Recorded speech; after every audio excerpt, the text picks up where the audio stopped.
positive outcomes should matter more than like your political affiliation. And we're so afraid to admit that the other side could be right about something or that something worked, right? Like you look at the regulations, one side doesn't want to admit that the Clean Air Act or the Clean Water Act worked because it's largely endorsed by Democrats now and not Republicans. But then also the Democrats don't want to admit that it's a little bit outdated because that's what the Republicans are saying. And so nothing gets done because they're not willing to give the other side a win. And who cares? If I die in 50 years, I'm not going to care how many political wins my party got. I care about, like, did the world become a better place?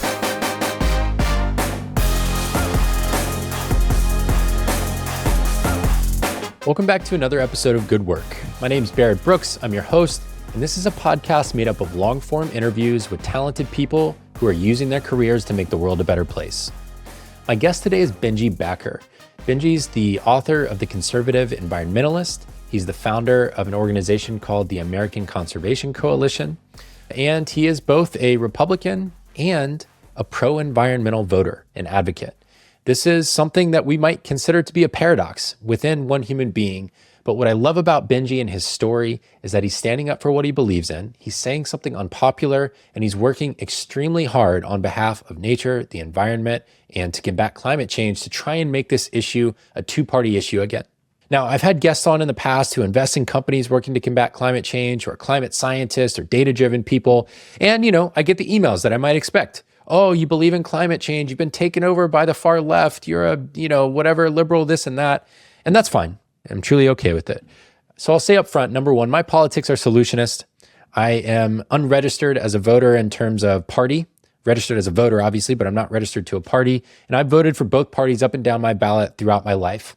I believe in solving important problems. I believe in using politics to serve the populations that the people are elected to serve and to create human flourishing and protect the natural world in the process.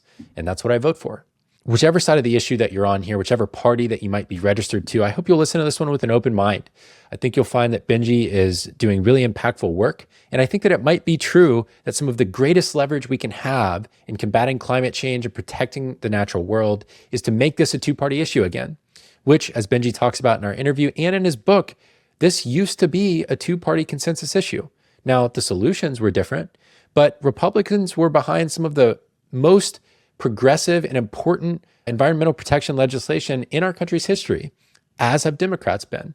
So we have a really thoughtful conversation about the nuance here. We talk about some untold stories from Benji's past that have been really painful for him. He got involved in politics first at the age of 10 when he was inspired by John McCain's candidacy for the presidency. And he tells many of those stories about how that progressed, some of the harassment and bullying that he faced along the way, and many of the meaningful experiences that have shaped him up to now, including how he reached a point of burnout leading ACC, the organization he founded, and why he had the courage to step down from that role and allow the organization to move and grow beyond him. So I think you'll find something for everyone in this episode. I hope you'll listen with an open mind and with a thoughtful perspective, because that's exactly what Benji brings to almost every topic and every room that he steps into. So thanks for being here, and let's get to it.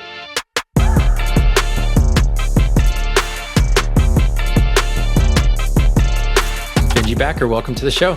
It's great to be here. It's the two BBs. That's right, two BBs. I don't come by that every day, actually. No, it's very rare. So the place I wanted to start is something that's a little more recent. We got to know each other a little bit through an introduction by a friend of the show, actually, Ryan Delk, who's been on. You, at the time, were the CEO of ACC, which is an organization you started that we'll get into more of the background on. But since then, you made what I view as a hard decision, one of the most courageous ones that I think leaders can make, which is to step down from their leadership role and pass on that role to someone new who can lead the organization into the future. And that was a relatively recent thing for you. And so I just was curious about what was going on in your life leading up to that. And what was the moment when you knew you were no longer the right person to be in that particular role in that organization anymore? Well, I love that you asked that. You're starting with the easy questions. This is something that I haven't shared too much at length about, which I'm excited to share more about. But basically, I started this organization when I was 18 years old, and I was a freshman in college at Washington. And although I'm so grateful that I started it in college, I basically had no idea what my limits were, right? I thought I truly was just built different than everyone else, that I had energy that no one else did, and that I just should use as much energy as I can to accomplish what I want to accomplish. By the end of college, balancing college and starting this nonprofit that became what it is now, which is, nearly $10 million annual organization with 30 full-time staff, like a real powerhouse organization, I was pretty burnt out by the time I graduated college. And I tried to push through with all sorts of coping mechanisms. And it literally was everything as little as like going somewhere different to work every day, like a different cafe, a different place every single day. And it was as big as like relying on prescription medication to get through certain days. That was pretty alarming because my body started to take a toll, that I was basically suppressing all of the things I was trying to avoid, right? I was trying to avoid that I was burnt out, and my body was finally burning out too. It wasn't just my brain. And I ended up in the emergency room twice for like losing motor functions, like not being able to like do certain things with my body. I was in so much pain 24 hours a day. My entire body was in pain 24 hours a day. And I realized like, I got to fix this or I'm really gonna kill myself unintentionally. And it was a pretty alarming thing to my family and my friends, but they knew that they couldn't really convince me to stop because I cared so much. Like, I'm a very mission driven person. And so I was trying to push down all these feelings of exhaustion to the point where basically no one else could have told me that I needed to stop. I had to learn for myself. And the second stint in the emergency room made me realize my life is probably worth more than this. And like, if I'm not around to do the work that I want to do, then I'm not going to be successful in doing the work that I want to do. And that I really needed to slow down. But it took me a year from that emergency room visit to actually get through the decision to step down and hand the organization over, because there were a lot of tough decisions that had to be made, a lot of people to talk to, a lot of groundwork to create. And so that year was really hard. I knew I was done, and like I knew that there was a light at the end of the tunnel, but I also still had a lot of work to do to get to the end. And so I guess that's a long way of saying I just really burnt out and I didn't know where to turn. And I just knew I had to, if the organization was going to succeed, if the mission was going to carry on, I couldn't be running it day to day, because I was going to run the mission into the ground as well as myself. And the person who really woke me up to that, in addition to the emergency room visit, was this mentor of mine who had run his own business into the ground by burning out and not handing the reins over when he should have. And he was really regretful of that. And he had burned so many bridges with people he cared about. And the company he started, which was also a mission-driven company, went public and basically went bankrupt because of his horrible leadership. And he's like, I don't want to see you do the same thing. So I'm thankful that I had that conversation, and that honestly, I'm thankful for the emergency room visit, because it really made me actually change course in a way that I probably should have earlier. But again, I didn't know my limits because I was 18 when I started the organization. I never did anything else since then. And I just slowly but surely crawled my way into a hole that I eventually realized I couldn't get out of. Yeah, I've written about and talked about my own experience with burnout and leaving a role that mattered a lot to me. We're both very mission-driven people, hence, the show and our conversation here, and how we connected It's really originally. hard. It's hard, It's one of these things where, at least for me in my experience of it, I was unknowingly, in a way, martyring myself on behalf of this greater thing that I was trying to achieve, on Totally. like trying to build an organization where people loved showing up to work, that served all of our customers extremely well, that achieved this bigger vision for the world that I had. And I had to come to the realization that the primary person paying the cost of that was actually not just me, but Right. all the people closest to me as well, who were seeing me go through that, and then also having to experience the emotional toll it was taking on me every day. Right. And for me, my equivalent of your mentor sitting down with you and saying that was my wife sitting down with me and saying like, hey, I don't know if you fully realize the impact that this is having, but you're not present with us. Yeah. You're always on your phone. Anytime your son tries to talk to you, or I try to talk to you about anything, you're irritable. You're like having a cocktail every night as soon as you get done with work. You're not taking care of yourself. Something's got to change. The courage that people show when they love us enough to do that is so special to me. I'm so grateful for those kind of people and the way they show up, because that is extremely hard, because there's a cost to that sometimes. Sometimes what you get back is not awareness and a decision to change. It's like, well, screw you. Who are you? Right. to tell me You don't how I should live my understand. life. Right. Yeah, exactly. Right. And I did that. I definitely did that for a while. I mean, I candidly, I had an ex that didn't work out for not that reason, but she had tried to tell me so many times, like, you're running yourself into the ground. I'm like, no, you just don't understand, right? I'm different, and she was noticing that I was different. I was different than I was before, and candidly, I have not quite gotten out of that hole. Still, I still really struggle with a lot of the things that I'm sure we'll probably get into, but.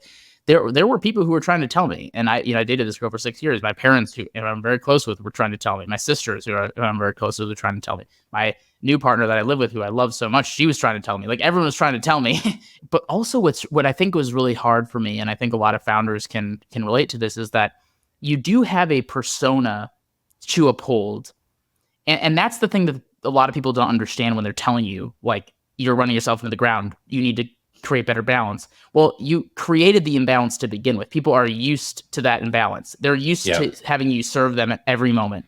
They're used to you being that great boss. They're used to all these different things. And you can't really tell them, like, I actually am not, I'm faking every single thing that I'm doing. Like, I have a staff that I have to wake up to, right? No matter how much you tell me that I need to slow down, I have 30 people who are relying on me for their paycheck, right? And it's not like an ego thing. It's just like a responsibility. Like, this is the responsibility I have. I built this responsibility. I can't just at a snap of a finger get rid of that responsibility.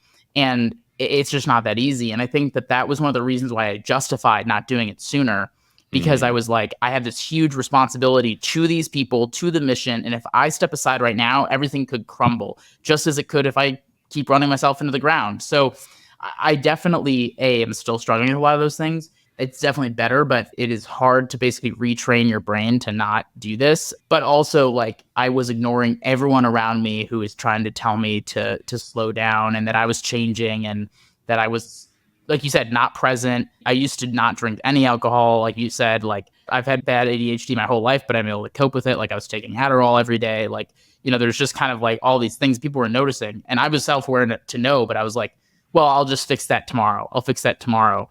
And tomorrow came, and I was like, I'm going to do it again. And so it's this cycle that's really hard to break, but you're justifying it to yourself the whole time. Right. Yeah. Yeah. I can relate to that so much. And, I heard you talk a little bit about it on a couple interviews you did, but I knew there's probably more there.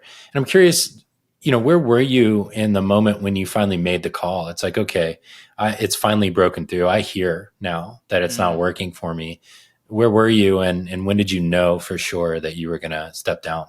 So I knew that I had to do it when I was in the emergency room the second time, but I kind of had the same, like, oh, I'm going to do this tomorrow. Like, I'm not, like, I had no plan on what was going to happen. It was actually during a massage. I was getting massages every week because of how much pain I was in. And that was really the only time in the week that I would actually, like, think for myself. Like, it was the only time that I wasn't trying to avoid anything.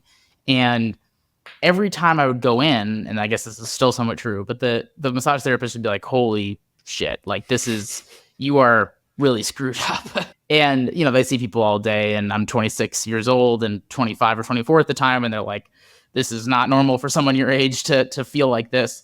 And I'm sitting there, and I was just so sick of hearing that every week that I was like, okay, if it's showing up with somebody feeling my back muscles, that a total stranger, if they can tell that, like, there's something seriously wrong. And I remember sitting in this massage thinking through what I was going to say to the public about me stepping down. Like, that's when I had fully decided. And I was like, when I get out of this massage, I'm going to write a letter about why I'm stepping down, and I'm going to publish it tonight on social media. And then, of course, I talked to a few people, and they're like, please don't do that. But I had written the bare bones of what I wanted to get across. And then about 6 months later, I actually announced it, and I had everything planned out. Whereas if I had published it that night, everyone would have been like, what the actual frick is going on?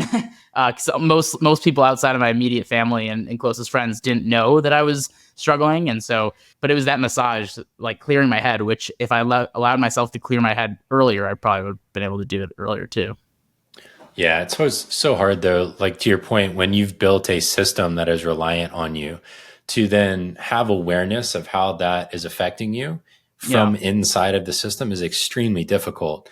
let alone upending the system by removing yourself from it. So Totally. I hear that. I feel that about myself too. It's like, how did I not see it sooner? How did other people in my life not see it sooner? But when you're in it, it's very difficult to see. It's part of why I like to have these conversations when people have been through it, because someone listening almost certainly is in it now and can't see it yet. And there's this hard thing because, to your point, as a founder, as an executive, as a leader, there is a grittiness required. Like, you would not have gotten to $10 million a year in funding and 30 people working for you if you didn't have the grit over 7 years of building it to get it to that point.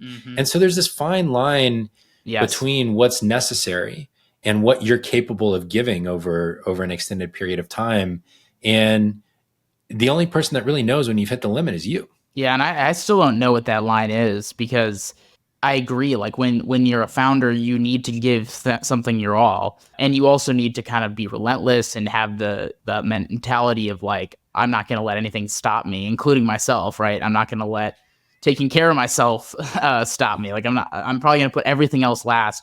But then there is a balance between that mentality and also putting yourself last so much that you can't do it anymore. I still don't know what that line is, but you look at almost every founder in this world that I'm aware of, and almost everyone has gone through this. I don't know if anyone ever truly figures it out. Hopefully every time that they like burn out, quote unquote, it's a little bit better, or they avoid some of the worst kind of outcomes that they did in previous burnouts. But like, it seems like every time I talk to a founder about this, they're like, yeah, I took about 6 or 7 sabbaticals during my life, or, I burned out many, many times, and I still don't know what that line is. And I'll probably be wondering that in 5 years, but hopefully I'll be able to handle these things better. The best analogy I have for this, and the way that I've tried to begin to think about it for myself, is I love sports, and listeners won't be surprised to hear me say that. You probably won't either, but I especially love the NBA. And I think about what rookies come in with and the things that they need to know that are non-obvious. And so I think about like Anthony Edwards, who plays for the Timberwolves, went to the University of Georgia, my alma mater. And he came into the league, and what he ate, how he treated his body, sleep that he got, just all the things. He was very outwardly like, yeah, I eat McDonald's all the time and all these types of things. And when you're young, to your also point earlier, it's like when you're 18, 19, 20, your body just kind of does what it needs to do. It doesn't have this negative impact. Yeah, exactly. But over time, that stuff accumulates. And when it's compounded with stress and these other things that happen when you're the founder of an organization or an athlete or whatever, it just stops working at some point. I think the people who figure out longevity, whether it's, LeBron James or Diana Taurasi or Tom Brady, they figure out, okay, I have to prioritize myself and my body and my mind if I'm going to maintain this level of performance. And I think that's the only way that I can figure out around this thing is it's like, you just have to be dialed. You have to be like a pro athlete, except for it's for your mind so that you can function long-term. 8 hours of sleep, non-negotiable. Eating like a champ, non-negotiable. Having healthy relationships in your life that like support you emotionally around you. Whatever, therapy, massage, coaching, whatever the tools are that make it up for a given person, those things just have to be in place as the baseline. Yep. It's like you can't sleep 4 hours a night and function forever. No. And I think this is an unreasonable expectation we sometimes have, even of things like presidents, where it's like, we've got a whole thing going on right now about the senility of candidates, setting aside individuals, because that's not my point right now. And I don't want to get into all that. Anyone who does not sleep enough will not be able to function cognitively in the way that we need them to in major decision-making roles. And that is a complex thing when what your job requires of you is more hours than are available to you. I don't know how to solve for that type of thing. But I think as a founder, you just have to sacrifice the other stuff, basically. Right. You have to sacrifice all the non-necessary stuff, which sucks, if you're both going to have your health and sanity and build an organization. That's the only way I know to make it work. And that's the real problem. Like, you can convince yourself, okay, every hour that I work, there's another hour of work that gets done. And so like, I would rather work 4 more hours than get 8 hours of sleep. Trying to convince, people like, well, you won't work as effectively and you'll probably end up getting more done if you sleep 8 hours. It's easier said than done, right? To believe that internally. You're like, well, I understand that in concept, but I could also get these things done right now and wake up in 4 hours later. So that's probably what I'm going to do. So, but you're right. And I think, I didn't prioritize anything about myself. And so much so that I was becoming selfish, right? Like, because when you're so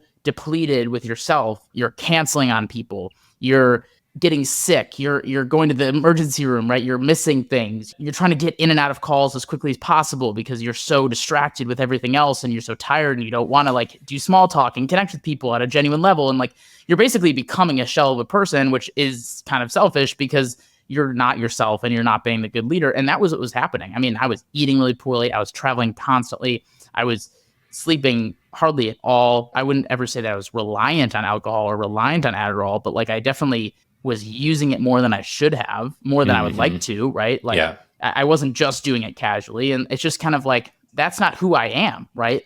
And it's so hard to do your best work when you are not yourself. And for so long, I was not myself. And it ended up making me the most selfish person ever, even though it was me not doing anything for myself that got me there in the first place. Yeah. And there's this backwardsness. It's super backwards. So you go through this year of kind of from the point when you knew you were going to have to leave the role through all the process and the decisions and the machinations that are necessary to put that into action. You have a day when you actually step out of the role, and the next day you wake up and you're no longer in it. Yeah. And I'm just curious what that was like for you, what that emotional experience was like, and how you approached those first weeks and days after you left the role. Well, the day before I left the role, it's basically what I was going to do is I was going to announce it and then spend the next few months kind of introducing my new leadership to the right teams. Like I basically just wanted it out there before I started fully doing the process of kind of transitioning.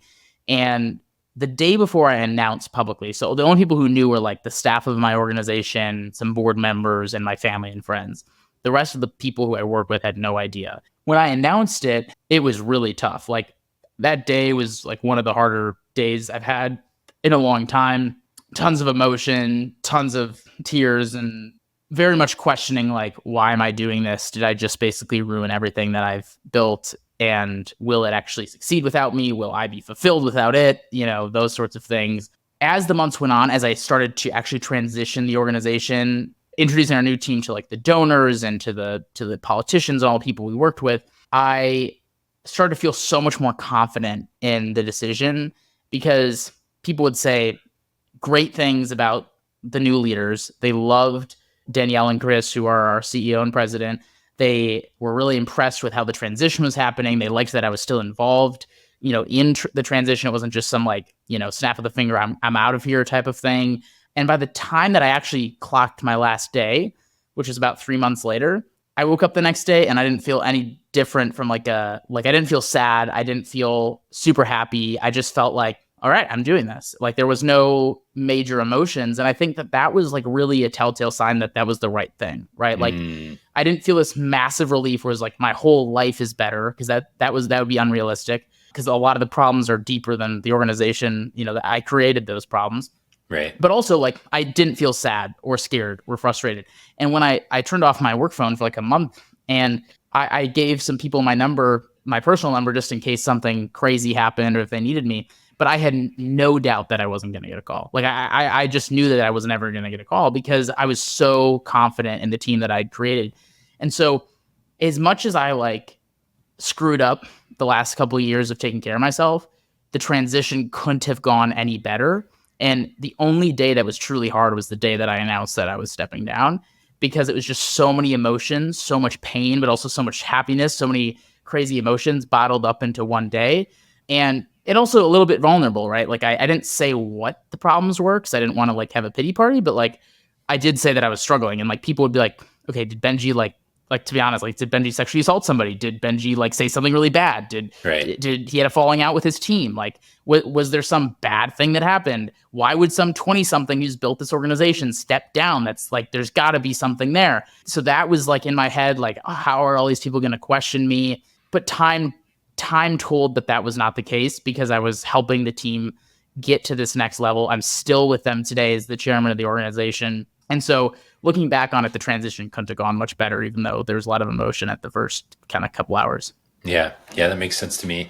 It's amazing how we live in such an environment of maybe lack of self-awareness or clinging to power, maybe both. and a combination of other things that people's default is what scandal is underlying this change versus, what is the affirmative way that this is going to serve that person in that organization.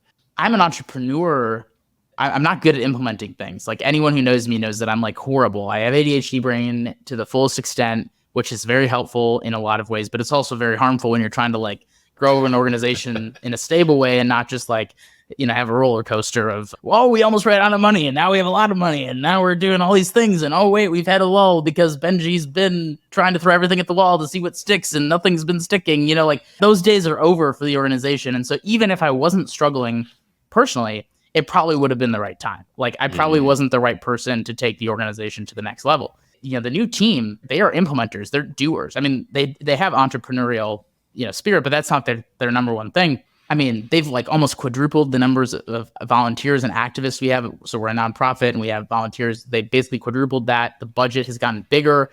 The staff has gotten bigger. Would I have been able to do that? I don't know. I truly don't know, because we hit this point where like it wasn't an entrepreneurial thing anymore. It was a stable organization. And so I think also knowing that as a founder, like this is my time to move on. Like I'm no longer the best person to run this. I'm proud of myself for starting this, but I think somebody else could take it to the next level. That's a lesson that I'm going to bring with me in whatever entities I start going forward, because you're not necessarily always the best person to do something. And I think a lot of founders, because we like to do things our way, probably think that we are the best person to do it. And we probably were at one point, but maybe that's not always going to be the case.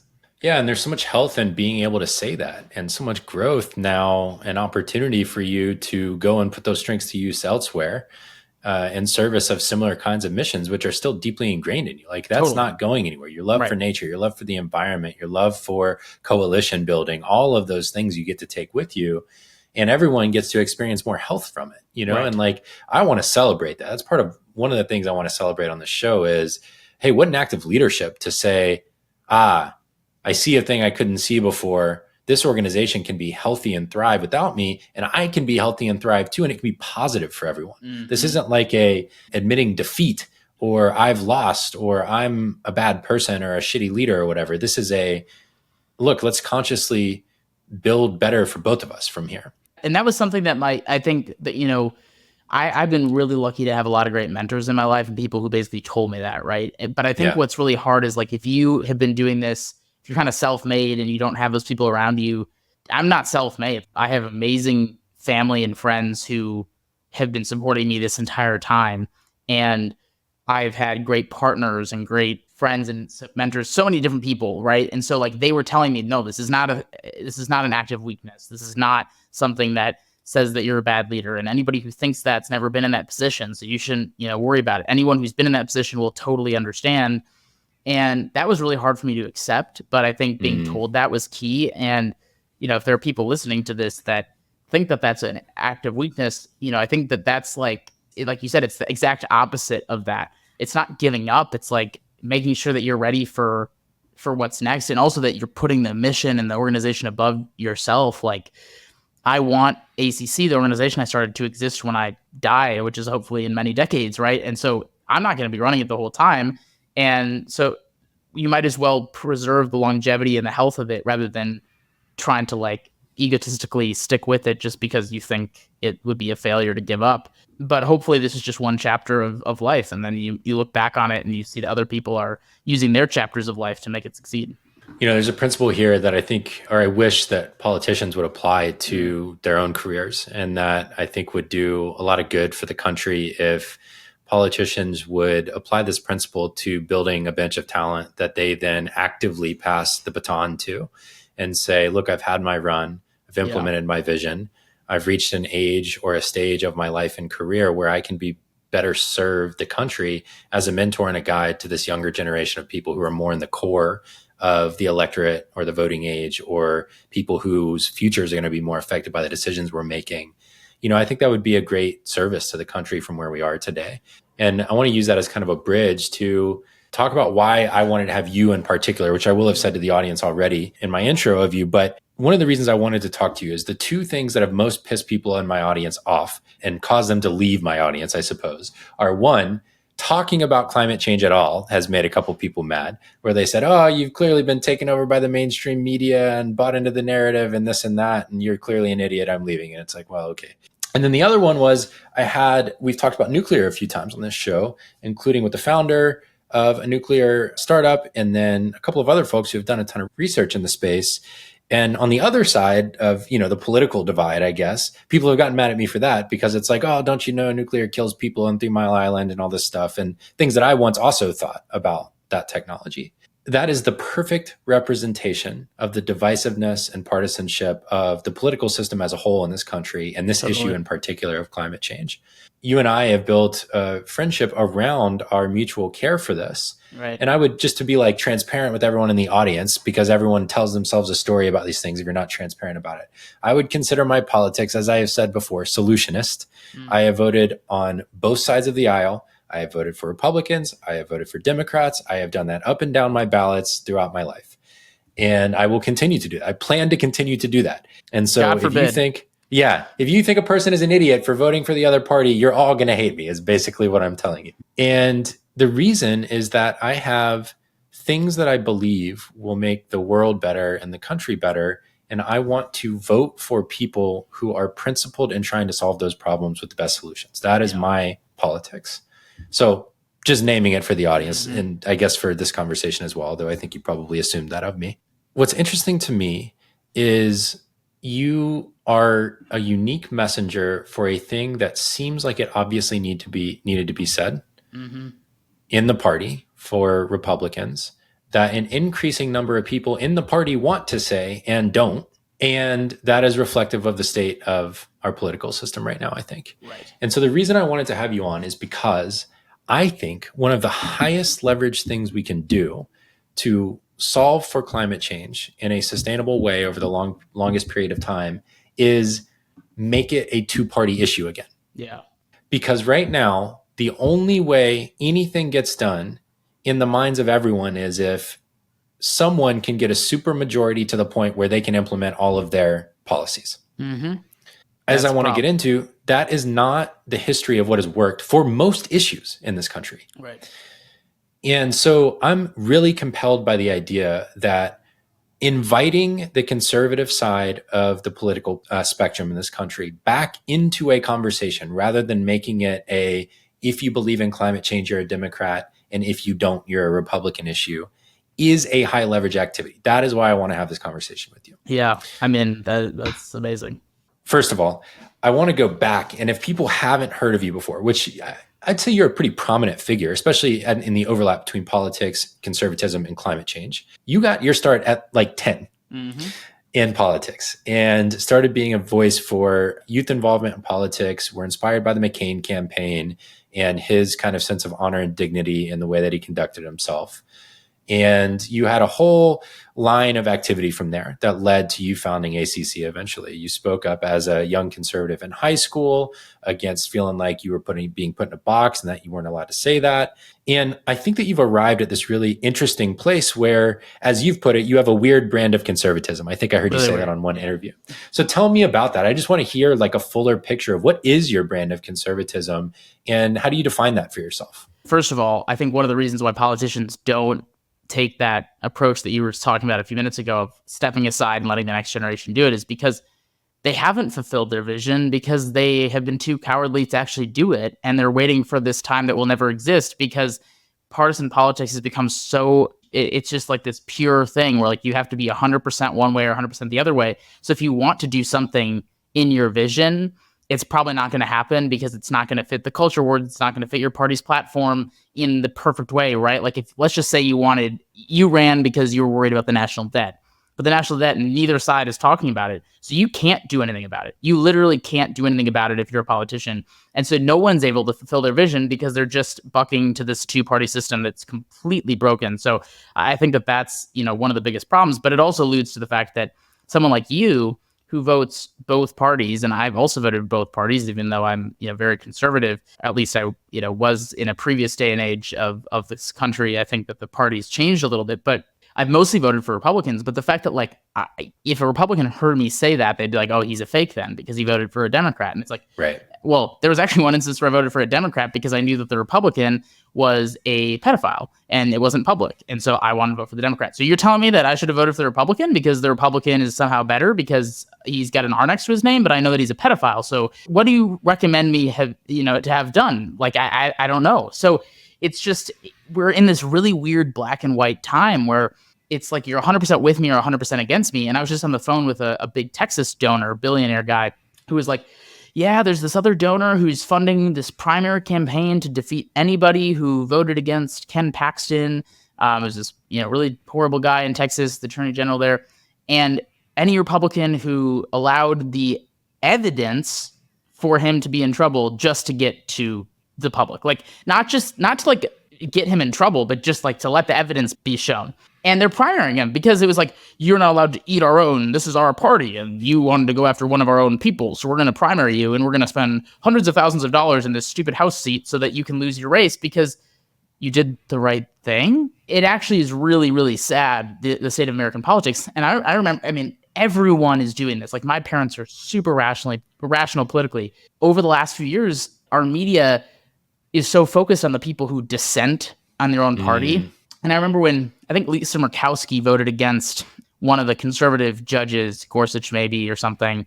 My dad and all these other people who are pretty rational, like moderate conservatives, were like, we got to vote her out. She voted again. And I disagreed with Lisa Murkowski on that too. But it was like, really? For one thing that you disagree with? And you don't even live in that state? Like, why are you so focused on somebody disagreeing with you once? Or you look at Kristen Sinema, Arizona, she goes independent because she doesn't feel like the two-party system's working, and no Republican will support her because she's not a Republican, and no Democrat will support her because she's not a Democrat anymore. And it's like she can't even run for Senate anymore because she can't follow the party system. So, I could talk for hours about how screwed up the party system is, but we can probably get into that more later. But I started in the two-party system by being really bought into John McCain. I think the two-party system was a little bit better about 15 years ago.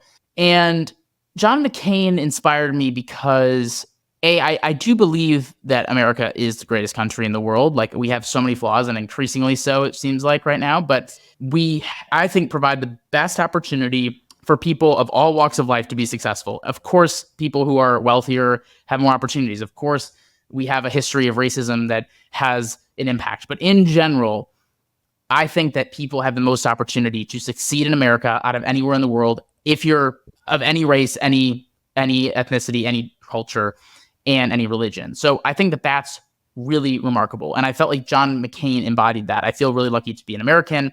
And because he was a veteran, that really spoke to me. I'm not called to serve my country in that way, and I haven't been, but I really look up to those who have, especially in previous decades. So I liked that. I also liked his belief in limited government and that government should be a last resort, not the first resort. I don't believe in no government, but I do believe that individuals should have the first crack at what they should be able to do for themselves. And if there is something like the environment, maybe, that is eventually tragedy of the commons or some sort of public good that's being destroyed by individual behavior, then the government can step in, and ideally with incentives first rather than punitive punishments. So I liked his approach on that. And I also liked his fiscal responsibility of this belief that like economic growth is good and America leading the world in economic growth is a good thing. Entrepreneurship is a good thing, that free markets or market-based mechanisms overall are a good thing. My parents were entrepreneurs, so I really felt compelled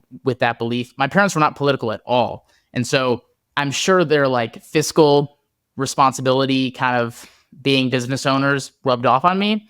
But overall, that's really the thing that made me inspired by John McCain. And I was watching a debate thinking about all these things as a 10-year-old, which is like not what a normal 10-year-old is thinking, obviously. I don't know why that even crossed my mind that I was believing in all these things that I'm telling you right now. But I decided that I wanted to go and knock doors and make phone calls for this guy. Like I was like, I'm going to campaign for this guy. And I forced my parents to put bumper stickers on their cars. I forced them to put signs in our yard. I literally would go around every single week, multiple times in all the neighborhoods in my town to count yard signs and bumper stickers of who had more. And I lived in a very purple city. So is a city of Appleton, Wisconsin, like 70,000 people. And it was pretty even. And so I was like constantly like, who's going to pull ahead today when I drive around? And I would remember in my head which houses had a sign previously that I had counted. And then I would only add the new ones. Very deranged behavior here. It's like polling. Yeah, I was basically polling the people who were bold enough to put signs in their yard and bumper stickers on their car, which I, again, convinced my parents to do. Then by 14, I was like fully fledged in politics. Like I was running volunteer initiatives for the campaigns. I was making more phone calls than anyone else in the state of Wisconsin for Scott Walker's recall election. I ran Young Americans for Romney in Wisconsin during that election. As a freshman in high school, I spoke at CPAC my sophomore year of high school. It was a pretty big part of my upbringing. But one of the things that was a cornerstone of all this activism was that I was in Wisconsin at the time that Scott Walker, the governor, was going after the teachers' unions. And he basically made it, if you were a teacher, you weren't going to be forced to join a union anymore. And I believe that that was the right decision.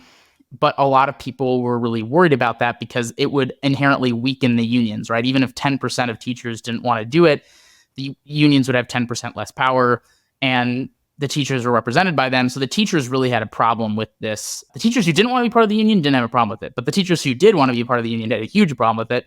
And so you had these massive protests all over the state of Wisconsin and at the Capitol, hundreds of thousands of teachers calling out sick to go down and protest. Even from my hometown, which was like 2 hours away from Madison, they would call out sick to go and do it. And they would come into class and say that Scott Walker was going to make their families be homeless. They had all these like basically sob stories about how horrible he was.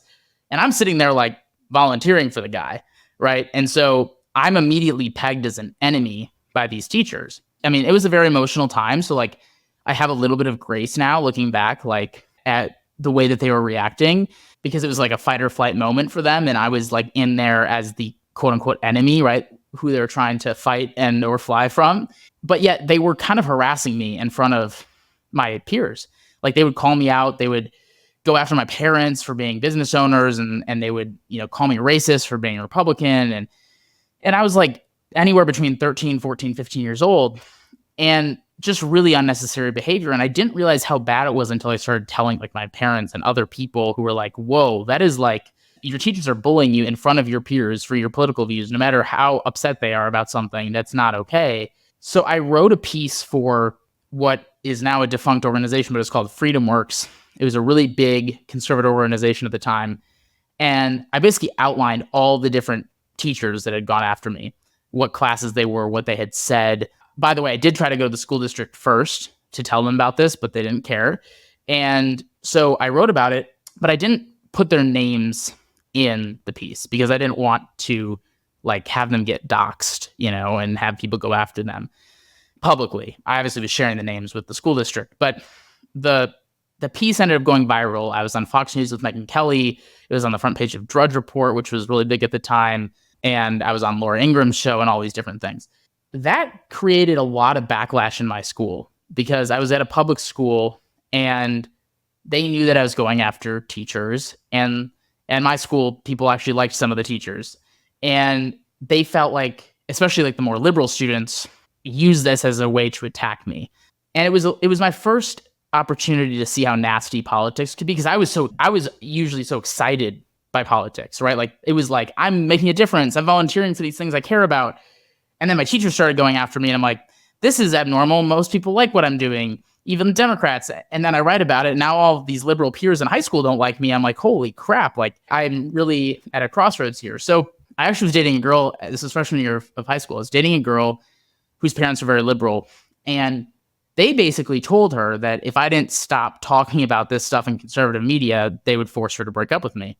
And so I was starting to really feel stress and anxiety about my political activism, because it was starting to affect my relationships at school and my relationships with this girlfriend that I dated for like a year, which at that time is like 25 forever. Years. And it was my first love, like honestly. So it was like very emotional for me. And so I was like very scared of what was going to happen. So I did stop speaking out because I was just like, I don't want to deal with these attacks from my peers. Well, I get a knock. This is a story I've never shared publicly, and this is going to give so much understanding of why I do what I do. I've unpacked this in therapy. Finally feel like I can actually talk about it publicly. I was sitting watching baseball. I'm a huge Milwaukee Brewers fan. Sitting watching baseball after school one day. It was the end of the school year of this year where I'd been on Fox News and been writing about this stuff. And there had been an open records request, which for those who aren't aware, basically, at least in Wisconsin, any public employee, you can request to get their emails from a certain date and period of time. So my parents and this radio host had requested to get any email that had mentioned my name from these teachers when the school was investigating what had happened. We hadn't gotten the results back yet. And at my door, I'm watching baseball. There's this knock on the door, and it's a teacher from my school and a lawyer. And the lawyer was somebody that I had looked up to for a long time. He was a political person, conservative, kind of prominent lawyer in my hometown, somebody that I'd campaigned with and gone to fundraisers with and so on, and a teacher that I never had as a teacher. He was one of the football coaches, and football was a really big deal at my high school. I was like, yeah, you guys can come in. And my parents were home, and we sit down in my living room, turn off the baseball game, and the teacher just starts crying, just bawling his eyes out. I am so sorry for what I said about you. I am so ashamed, and the school district is going to fire me, or I can resign. And at this point, I have no idea what he's even said, because I never even had him as a teacher. Like, I didn't even know him. So I get the email that he sent, and it was basically just this homosexual slur about me and my last name, Backer, and how I like to get it on the backer type of thing. And he sent it to a bunch of other teachers who I liked, and they all laughed at it. And so I was, very hurt by that. But he's in my living room showing me this email, crying with this lawyer who I looked up to a lot. And he's basically like, the school district said that if I resign and you don't say anything about this publicly, that I can get rehired in the fall. But if I get fired, I can't be rehired at any point in time. So if you can agree to stay quiet on this, my family can have its livelihood, and I can put food on the table for my kids, and I would be forever grateful for you not saying anything. And I'd already kind of decided, like I alluded to like not speak out about a lot of this stuff because I was so worried about the blowback. So I was like, and this guy's crying in my living room. I'm 14 years old, right? There's a lawyer in my living room, and this teacher crying about his family being taken from him because of something he said about me. And all I have to do is be quiet, and his life's back together. Like, okay, I agree. I'll do that.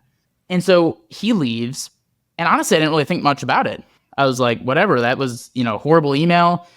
But at this point, I was kind of not shocked at anything. And the next day, I start getting the meanest messages on social media. So summer had just started, school had just ended, and his resignation letter had gone public. And everyone in my school thought this beloved football coach had gotten fired because of what I had said in the article that I had written months earlier that I didn't include people's names on, teachers' names on. Everyone assumed that article was about him, and that I basically had this thing to go out and make him resign. But everyone in my school, as a freshman, every single person, it seemed like, was tweeting, "I wish you were dead." This is around the time that the movie The Purge was out for the first time. If The Purge was real, we all know who we'd take in this high school. And these were my peers. This wasn't like these weren't some trolls online. Like, these were like real people that some of them I was friends with. And no one wanted to associate with me. My girlfriend's parents made her break up with me. All my friends ditched me because even if they knew what had happened, which only a few people did, because I had agreed to keep it quiet, they didn't want to associate with somebody who was so hated at school. And I grew up in a pretty privileged area. I would be like walking my dogs, and people would be screaming out the car window, F you, Benji Backer, F you, Benji Backer. People egged my house. People came to my house with knives in the middle of the night. I had calls on the landline saying that they wanted to kill me. Anonymous calls. Like, it was horrible. My family almost moved to a different city because they didn't know when it was going to end.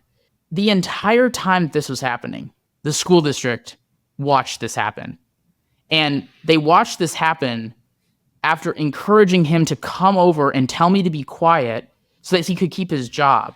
So they let this 14-year-old, and this is something I didn't even like think about until like I might have even graduated college by the time I realized how screwed up this was, because I was trying to suppress this was like just the darkest part of my life. I mean, I've told so many people, I'm surprised, to be honest, I didn't commit suicide. Like I was truly bedridden. I didn't know how to handle any of these things. I was so deeply hurt and I felt so misunderstood. And I was so young, I didn't think to like tell the truth because I was trying to help this guy save his life and I didn't really know what to do. So I basically was just resigned to any and all politics after this, right? Like I just thought like, I can't afford to have more death threats and more people hate me over something that I didn't even do, right? Like it's not my fault that this guy sent this email. It's not my fault that he's in trouble. And actually it's my fault that he is getting his life back. That's my fault. I'm helping him. But the school district allowed that to happen. Like they allowed me to get torn through the shreds. And if I would have killed myself, they would be responsible for that. And looking back on it, I do have actually grace for that teacher. I have grace for the teachers who went after me. I do not have grace for the school district that allowed this to happen. We've all said stupid things. This teacher said something stupid over email. But to brush it under the rug for this person and allow this 14-year-old to get dragged through the mud by his peers unnecessarily, they knew how bad it was, and then not jump in and say, hey guys, this is actually really screwed up. This teacher said this thing. It's not Benji's responsibility. We're still investigating the other parts of what had happened, but please lay off Benji. Like that's what a school district should do. And they did the opposite to try to protect this guy. How has that shaped you today? Like, how does that show up for you today? How did it shape the way that you now do your work? I realized in therapy like a year ago that this is the only reason I really I care a lot about the environment because that is like what makes me the happiest.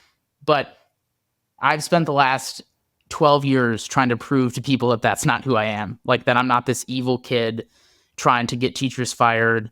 Like I'm going to do this unifying work, right? I'm going to build bridges. I'm going to get conservatives to the table on this issue I care about. Like I'm going to basically detoxify politics and I'm going to prove these people who think that I'm evil wrong. And I still have that complex to this day. Like I do feel like I'm out to prove all of these people who for all of the rest of my high school thought that I was this evil person. There's a reason I didn't go to college in my hometown, which there were colleges. There's a reason I didn't go to college at the University of Wisconsin, where my parents went and that I grew up being a big fan of. I did not want to be anywhere close to my hometown or my life in Wisconsin. Not only did I move across the country and I'd still never gone back, but I also started an organization to basically prove all these people wrong. And what I've found is that the people who are trying to bridge the political divide, maybe it's not the same experience that they've gone through, but they've seen the shittiness of both political sides. And I ended up seeing it from the alt-right a couple of years later. And you see how shitty and how horrible some of these people can be. And you just want to fight everything you can against it. And for me, it's incredibly personal because it had such a profound impact on my life and was such a dark moment that I therapeutically and probably still undoing a lot of that today. And yeah, I've had people who sent those hateful messages, maybe the people who had called doing death threats, asking for jobs, apologizing, telling me that they shouldn't have done that. They don't even know the truth still. And they still, are doing that. And so in fleeting moments, it makes me feel proud, right? That like these people are realizing that I'm not who they thought I was. But it is remarkable how much it still hurts me to this day and how afraid I am, I think, of getting pushback on things that I don't feel like are fair to get pushed back on. I get this kind of like gut reaction that brings me back to that moment in freshman year of high school. And it's still with me today for sure. I really appreciate you sharing that with me. It's really courageous. And I know when it's just us here now, but obviously it's for an audience and there's so much that I want to say to you. First of all, I just have a lot of compassion for that experience and for that 14-year-old version of you that went through all of that. I mean, that's about the hardest possible thing you could go through at that age. And secondly, the coach in me wants to say to you that the only way I think we ever arrive at peace coming out the other side of anything like that is to know without a doubt inside of yourself that you aren't who they thought you were, that you believe that no matter how many people will get you wrong over the years for the things that you advocate for, that at the end of the day, that if you can find peace knowing that you are a good person from your own set of values and your own place in the world and your own intent, that ultimately is the only thing that can meet that need. You're ultimately the only person that can meet that need. So I'll just say that to you, that I hope that you can arrive there. And I know that takes so much work and courage and leading into the conversations and therapy and everything else to get there. So I don't want to say that it's easy, but I've had my own version of that journey, not in that way, not to that extreme.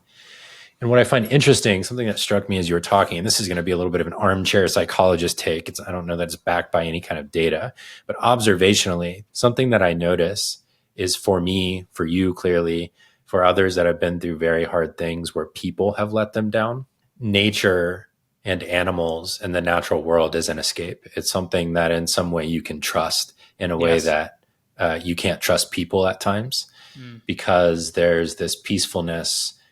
There's almost like a predictable unpredictability, if you will, like, to expect the unexpected in nature. Like that is what nature does, is it is wild, it is free, it is unencumbered. And to enter into it is to enter into like a different state of being. Whereas people are social in a way and cognitive in a way where they can do evil things even without evil intent.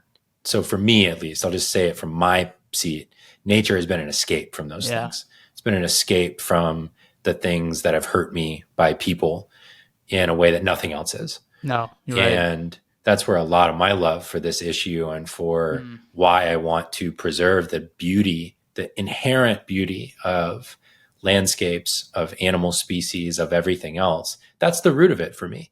It's like, I want us to have a beautiful world. I believe in technology. I believe in business. I believe in all this stuff, but I don't want to have a world blanketed in buildings. Right. I want to have a balance. I want to be able to preserve beauty and also advance society, grow economies, make humans flourish. And my hope in bridging the political divide and in bringing people together around this issue is that we can do both. Yeah. That like humans can flourish and nature can flourish. And we can find ways to do that if we set out to do it. I appreciate all of that. And people often ask, like, where did you get your passion for the environment? It's amazing how many horrible things came from that time in my life, but also how many good things have come from that time in my life. Like, it probably seems like a dumb reason to started this organization for some people, but like, I'm glad that happened because I think what we're doing is like incredible work. And like, I probably wouldn't have done this. I might be like really partisan still, right? I might be really involved with the Trump campaign or something, like, and have a totally different life path. So I'm like grateful for that. But my love for nature was also kind of born out of it too. I wouldn't say like I didn't have a connection with nature before, because I did. Like I did deeply love the woods in Wisconsin, and I talk about in my book like saving bugs as a kid, and like I loved wildlife and all that stuff. But like this, I used every moment that I could to escape in nature after that. And it was the only thing that made me feel better. Like it was truly the only thing that made me feel like it was worth continuing on. And I remember it was probably the most well-timed trip ever. But I think my first ever really trip overseas to do something nature-based was going to New Zealand to visit my sister who was studying abroad there. It was about a week after all this stuff had happened. So for the first week, I ended up going up to my grandparents who lived 2 hours away and stayed there. And then I went to New Zealand. I was still reeling from all this stuff that had happened. Yeah, of course. And I couldn't get my mind off of it until we went on a hike, until we went outside, and like, it was my escape. And who knows what would have happened if I was home for that week, right? Like, I don't know what would have happened, but I wasn't, and I was in New Zealand. And although I was still struggling every moment that we like got back in the car and stayed in the hotel rooms and I couldn't sleep, every time that we were out on a hike or something, I was just so at peace.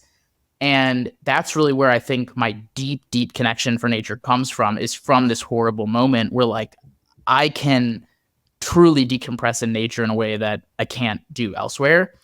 And I can tolerate so much pain, I think, in my like day-to-day life emotionally, knowing that I can't escape it if I go to a natural place, if I'm really struggling. And this has happened multiple times since then. I have hit some really bad walls over the last few years where I'm like, all right, I'm going to go to Idaho and go backpacking for a week alone. And everyone thinks that it's like scary and dangerous and all this stuff. And I'm like, no, I'm truly doing that because it's going to make me the happiest person ever. And I, every so often, need to have that kind of reset. And at that age, it provided me that. So I completely agree that that's something that for people with trauma like that, I think everyone's got trauma, right? That's a really great escape for a lot of us. Yeah, I know it has been for me. I know a day spent skiing or hiking on my own is just the most peace I experience. It's just this flow state, this experience of being, I think, really just alert. You cannot not be alert. If you're out in the wild alone, you have to be alert. You have to be where you are. Yeah. And so in addition to the beauty of it, there's just this awareness that like nature can kill you, you know? I mean, that is the reality. And so you have to be aware of where you are and you have to be plugged in. I kind of like that reality, to be honest. Like, I think it's like one of those things where like, so when I was backpacking alone in Idaho with one of my, it was during COVID when I was having a different kind of break where I was like, I just need to go into nature.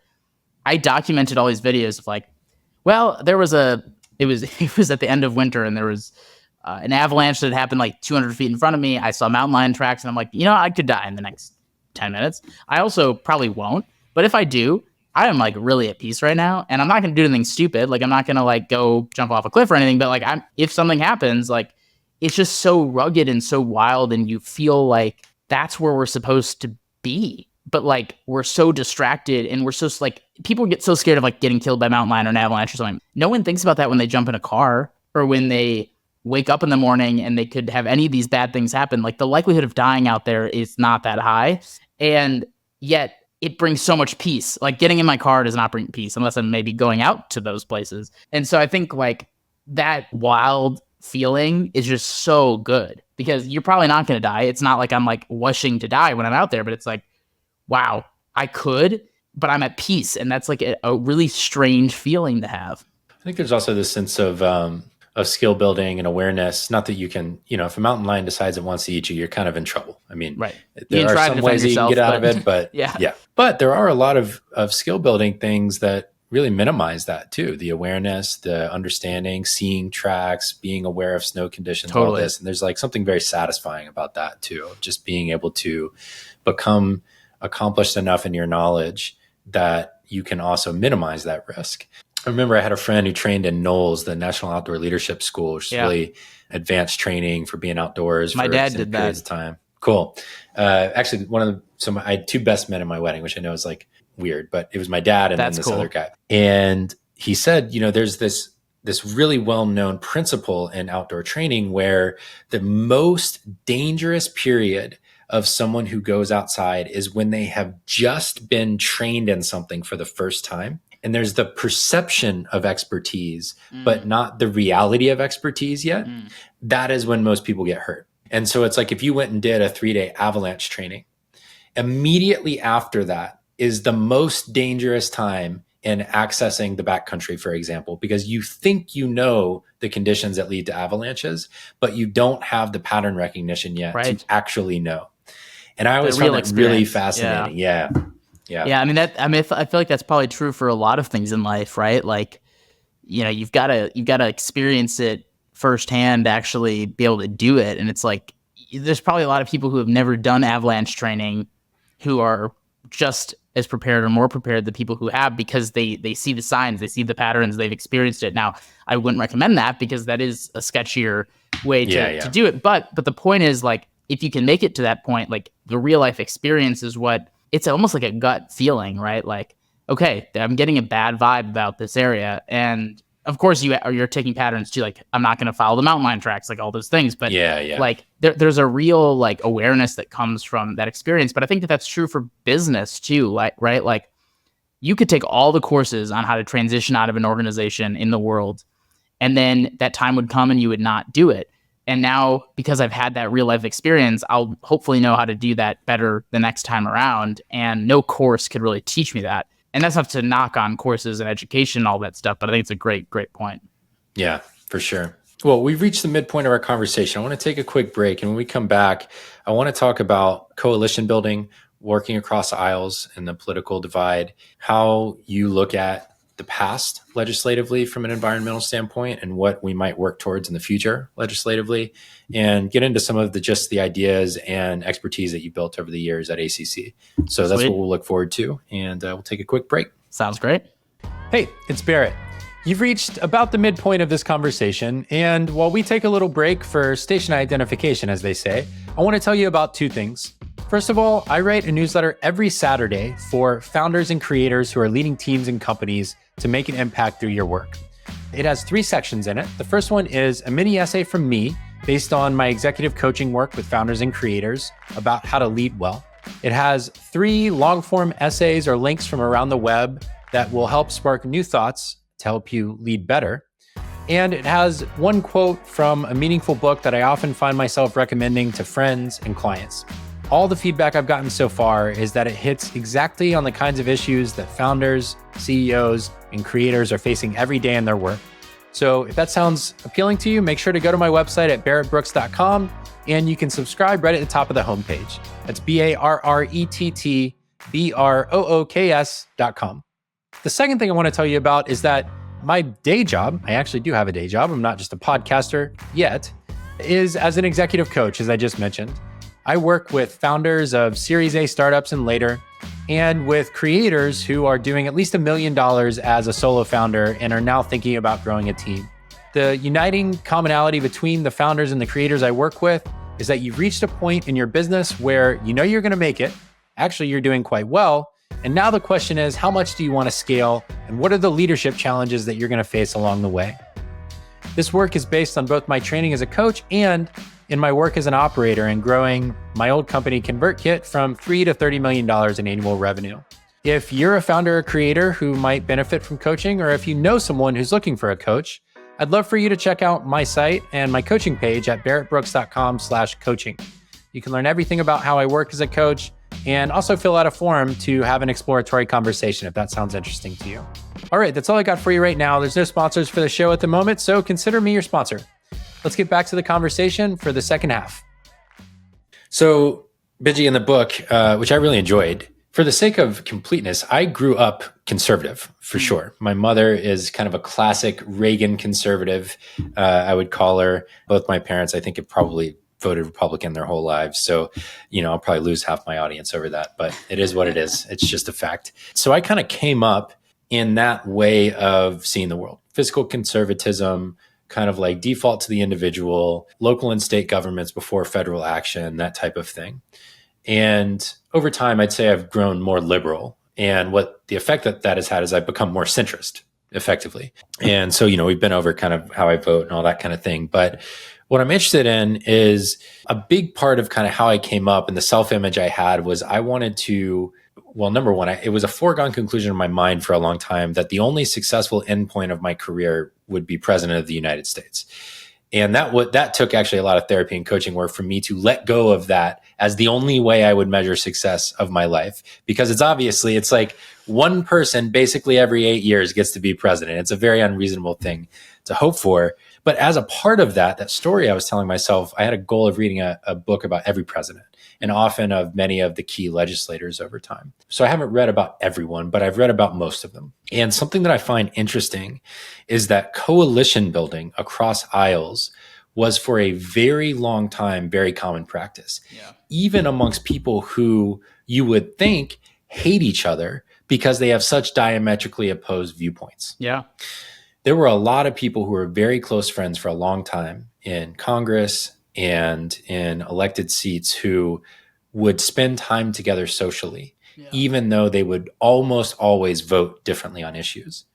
And what that did was it created this underlay of social relationships that people could come back to when they needed to negotiate over something, when they needed to build a coalition to get something solved that couldn't be done by one party. That has become exceedingly rare. It's extinct today.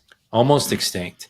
And as evidenced by a story you told in the book where you hosted a dinner with 6 legislators where they were across the aisle. And as the dinner began, you could kind of sense that everyone was a little uneasy. It's like, what are we doing here? What's the agenda? How am I going to get pegged? Like, what's the catch, basically? Right. And you were coming at it from this like naively optimistic almost viewpoint, or naively altruistic, I should say, viewpoint of, well, no, this is just what we should do. We have to coalition build if we're going to get this done. Yep. And I'm curious, like, what you learned from that experience, and maybe, well, we'll go from there. What did you learn from that experience of hosting that dinner, and what did you see differently after doing it? Well, yeah, I think one of the things that frustrates me the most about politics today, and increasingly every day, it seems like it's getting worse, is this like vitriolic, like they're either on our side or they're against us. And if we're associated with somebody from the other side, that we are automatically liberal or conservative, when that's like seen as a bad thing. And like a perfect example of this is like, you can have duck hunters and public lands advocates, like the biggest like coexist bumper sticker hippie loving, Prius driving people, advocating for the same thing. Like the most like macho men with the most like hippie woman, gray hair. You can have those people advocating for the exact same thing. But then if you are, God forbid, you're seen with those sorts of people on the opposite side, your own tribe is like, oh gosh, they've left us. And that's like true to politics on steroids. Like, let's just say AOC and Ted Cruz agreed on one thing. Which they probably do secretly. Yeah. They would not be allowed to say that, because they would automatically be deemed by their own side as like a traitor, even if they were being principled in their belief and staying true to themselves. So what I've seen is just like that our democracy has broken down into basically these two tribes, and that we actually will never be able to get anything done because we refuse to work with each other, let alone compromise. But like even just associating with the other side is deemed evil. So I basically have been trying to fix that in my own capacity, but it's obviously really hard because I'm just one person and we're just one organization. But when we had these members of Congress in the same room, which we've done multiple times since that dinner, if they're willing to come to that dinner, which is the first part, right? Like they actually have to be willing to come and sit down with the other side. They realize that they actually have very similar priorities, but they have different reasons or different motives, right? Like I think that the best way to explain it on like clean energy or on energy, we had a Utah congressman who represents an almost all fossil fuel district. And then we had a California congressman who it's almost all solar and wind. Why wouldn't they have different priorities? One has to represent the solar and wind jobs, the solar and wind companies, and the other one has to do the fossil fuels. It's not like they have some, clean energy companies are trying to buy out this congressman, or fossil fuel companies are trying to buy out this congressman. It's like, no, they're literally representing their district. They have different priorities for their district, but they actually can come to find some common ground. Like there's more clean energy coming to the fossil fuel district. Can we make it cheaper? Can we make it more efficient? Can we make more jobs from it? Can we just not say that we should ban fossil fuels and put this person on the other side? Oh, wait, we actually both agree that more energy is good and clean energy is part of that. And like you can have a fossil fuel district and a clean energy district see the same thing. And that's what I found at this dinner is like they're going to have different motives for it, but they're going to come to the table with a lot of the same like end goals, right? They want a more economically developed district. They want stronger communities. They want cheaper energy. They want all these things that they both want. And they don't realize that until they sit down with each other. They both think, without sitting down with each other, that they both want higher energy costs, that they both want only their community to succeed. They don't want the other communities to succeed. And all those things aren't true, but they don't realize that until they sit down with one another. But what I've heard from politicians, because I wasn't alive during this time, but what I heard like in the 1970s, 1980s, 1990s, the reason why this coalition building worked and these unlikely stakeholders worked was not because people were like compromising their values. It was because they were actually like friends with each other. They knew each other. Their kids went to school together. They were on baseball leagues together. They actually like were in DC and they weren't worried about social media or TV. They were worried about getting things done. And so they had more time to foster relationships with these other counterparts. That doesn't happen anymore. And so when I had this dinner, it was like the first time that these members had actually met each other. And in the subsequent dinners, we brought in different members of Congress, and it was the first time they had met each other. So it's like this lack of camaraderie. That is wild. Yeah, it is wild. I mean, it's like going to a school with a couple hundred people. You work with them every single day. You're supposed to collaborate. It's like a full group project every day. And you somehow haven't even said hi to like any of the people who are like a different gender than you or something. You know, like you've only talked to the boys, right? The boys only talk to the boys and the girls only talk to the girls. The girls have cooties, the boys have cooties, and you're not gonna like, yeah. Wait, this boy like actually like he can talk to me? Like, whoa. That's actually like, it feels like middle school, like when you're talking to these members of Congress. You put them in a room together and they don't punch each other. They actually like hug at the end. Because there are a lot of really well-intentioned members of Congress. There are some really bad ones. And I've met those people and I'm willing to call them out by name. But like, I'm not going to do that here unless you want me to. There is a reality of that. Most of those people are the ones you know of off the top of your head. Yeah. However, there are hundreds of others. If you put them in a room with each other, they will find a way to work together. They actually will. It's just like, we have made that not cool. It's not cool to work with the other side anymore. But it's pretty fulfilling to make it happen. Yeah, it's so fascinating to me because, you know, if you look at most polling on political preferences in the country, it is divided, but the middle is the largest polling section, which is so fascinating to me because the way primaries work, the way the system works, encourages the polarization because that's how you get into a position to get elected to the big jobs. But the middle is the portion that goes back and forth a little bit, actually, and that's the biggest constituency. If you were placing a bet on what does a given person, just random person drawn out of a hat in the country want from their politicians, they would want to know that they're having dinners like this. Yeah. On average. Right. Or by odds, I should say, not on average. The median. And the median. And that's fascinating to me that that's not what's happening. I also understand how media affects that and like they talk about each other and that makes it less likely they're going to go to events together and all of this. Well, also those events and those sorts of things don't get headlines, right? Like I've seen that with my book. I've seen that with my work. Like it is impossible to get headlines. I was invited It's too reasonable. And it's not captivating enough, right? Like when I get invited onto Fox News, they'll like often like ask me like what I'm going to talk about for that specific story, right? Send over my talking points. Like this is a legitimate thing that happens. So like I get invited onto Jesse Waters or whatever. What are your talking points for this story? Rational, or like not combative. I don't want to like claim that my ideas are all rational. Not combative, trying to like have nuance or common sense. Boring. I want somebody who's going to make, they either want, on this issue, they want somebody who's going to say, oh my God, the world's going to end tomorrow, and it's capitalism and conservatives in America that have made it horrible, so that their audience is like all angry. Or they want somebody to be on saying that the left is absolutely crazy. Every single person that believes in climate change is throwing soup at paintings and blocking traffic and killing the Stonehenge. And if the climate activists got their way, we'd be a communist nation. Like that's basically what they want me to say. And so we, as Americans, like we don't want to hear those things, but that's what we're captivated to. So like, that's why like my book wouldn't do as well as like AOC's. That's why these members of Congress who went to the dinners don't have name IDs. Like none of them people would know on this show and who listen to this unless they're like total political nerds or somehow they live in a district of one of these members of Congress. Right. That's the problem, is like, it's just not captivating enough to be realistic. Politics is not about policy anymore. It's about entertainment. And when DC has become a hub for a good TV show and a Hulu program instead of like C-SPAN, that's a problem. This should not be a house of cards. This should be boring politics, get things done for the right reasons, and reward the good politicians for doing the right thing. But that's not captivating enough. Yeah, I mean, really, from my standpoint, it's like I want policy wonks. You know, I want it should be boring, sort whoever your nerds are. I want your like Ezra Kleins and Paul Ryans of the world to be dreaming up like their best possible policy solutions to real problems, not people debating on social media to get attention.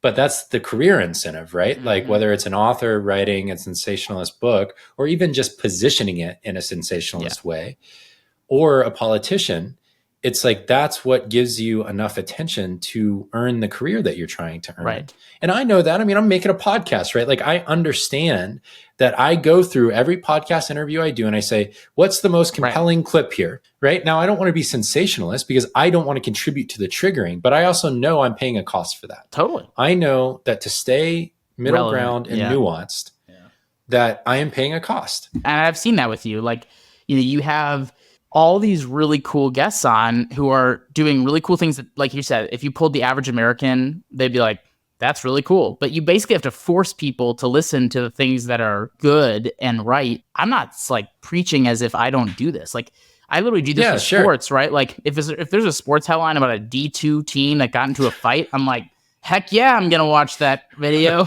I don't care about the D2 team. But if I get an alert that says, watch this great 3-point shot from your favorite team, I'm like, boring. Like I want to watch the fight. So like, we are kind of accustomed to do that, but at least with sports, it's not that harmful. Like this is actually harming us. Our unwillingness to let politics be politics and we want it to be entertainment. Like I think the fact that everyone tuned into President Biden and former President Trump's first debate in a way that I've never seen people be interested before is depressing, because we all knew, like, although I love civic engagement and I want people to pay attention, it's like we all knew that it was going to be a shit show. That's why people watched. I turned it on. I know everything about the two candidates, right? Like, I don't need to know. Yeah, that's not informing your vote at this point. It's really not informing many people's votes, right? And yet I turned it on the airplane. I made it was really difficult to watch it, honestly, but I really tried to watch it because it was entertaining. And like that shouldn't be what politics is about. Like you should be watching because you want to see two candidates explain their vision for America. Did anyone tune in to see Joe Biden and Donald Trump explain their vision for America? No, not a single person that I know of did that.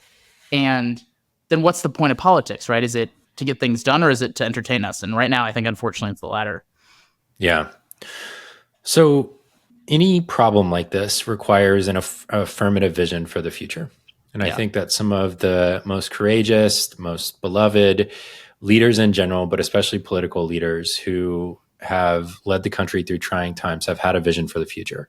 Yeah. Oftentimes, it's most clear when there is an obvious evil at play. You know, times of war are consolidating for that reason, that there's an obvious vision for defeating evil. And I'm not going to say every war is a war against evil. So like, let me just give myself that break before someone comes at me for it. But see, I was about to, so I'm glad you clarified.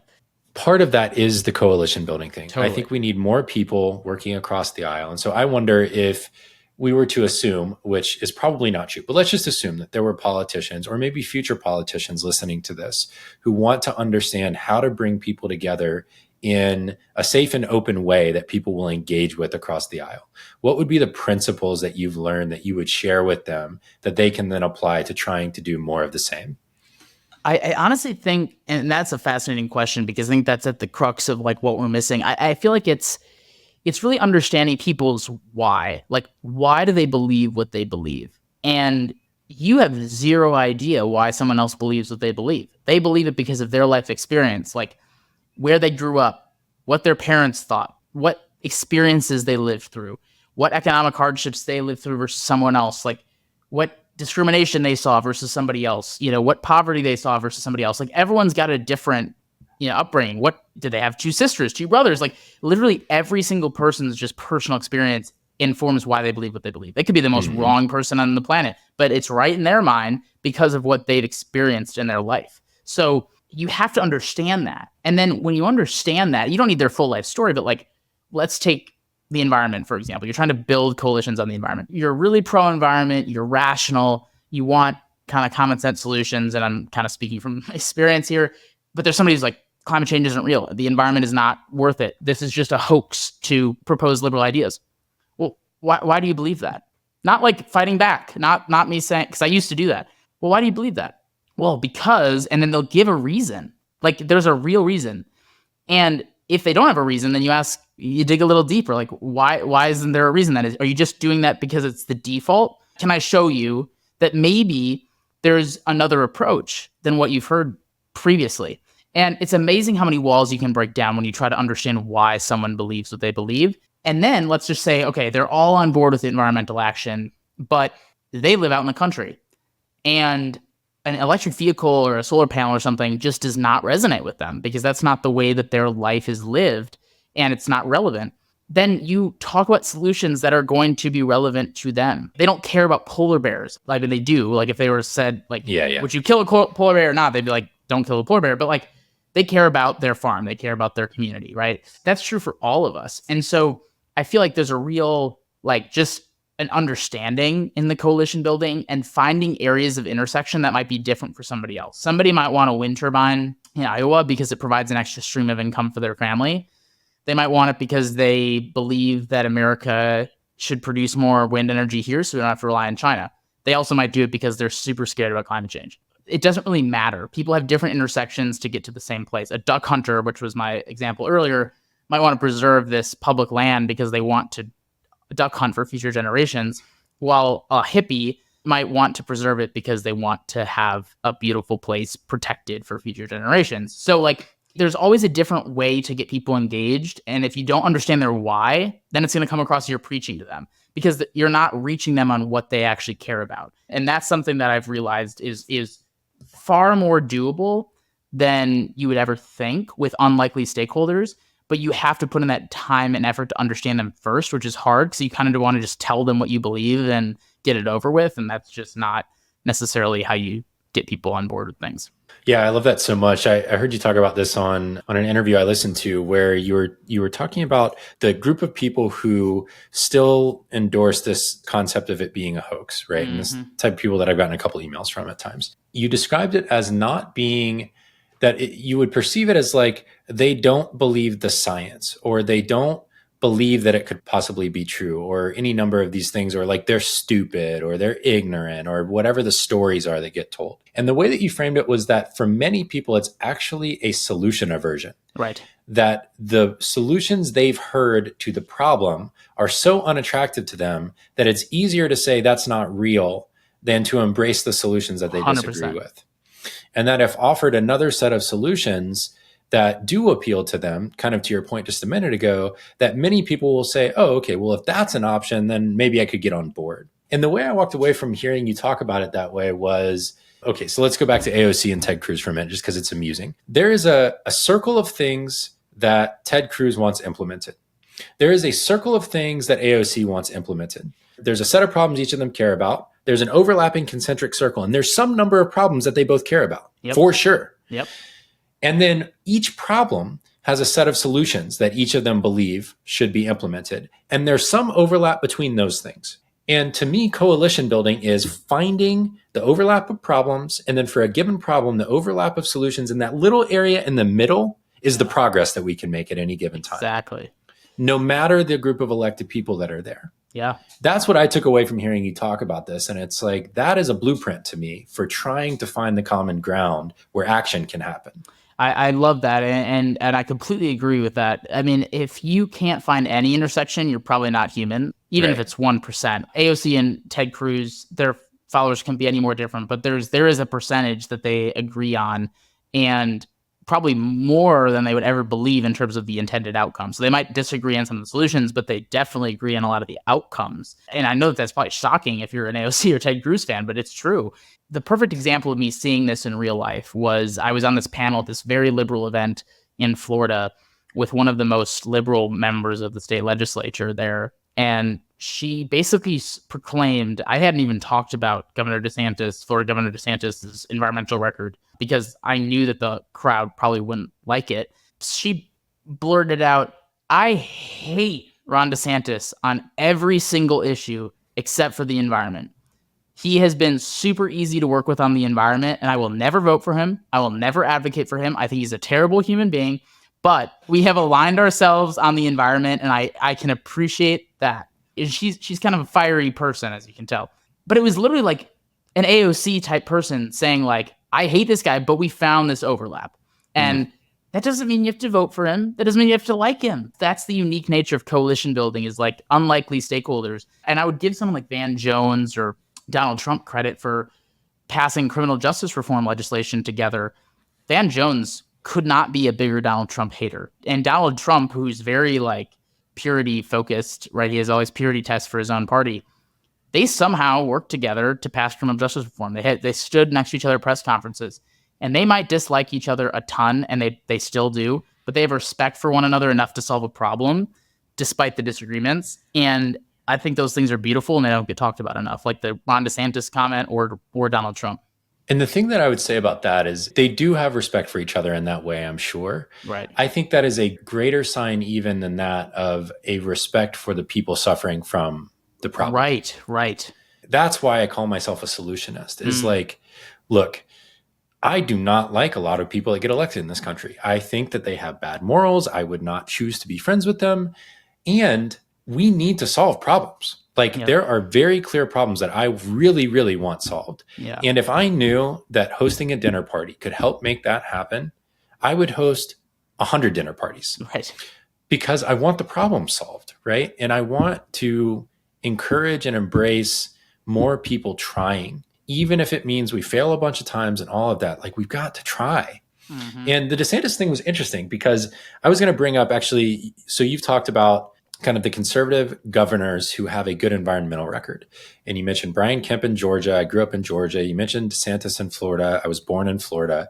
And I was actually interested in that because that was unexpected for me. I have probably bought into a media narrative about their universal badness. DeSantis more than Kemp. I think Kemp is not as hated as DeSantis is, partially probably because of the role that he played in the integrity of the elections there. I think that probably gave him a little bit of... Well, with certain crowds, he's also hated by a lot of the right. It depends on which way you go, I guess. But I'd love to hear more about that, actually. Tell me more about maybe those two or just a couple of Republican governors and their environmental records that is or may be surprising to people who might listen to this show. Yeah, I mean, honestly, there's a couple more that have come up since the book came out or since I wrote the book that I'm really proud of. And that's New Hampshire's governor, Chris Sununu, and then Wyoming's governor, I think, is probably the best out of all the governors.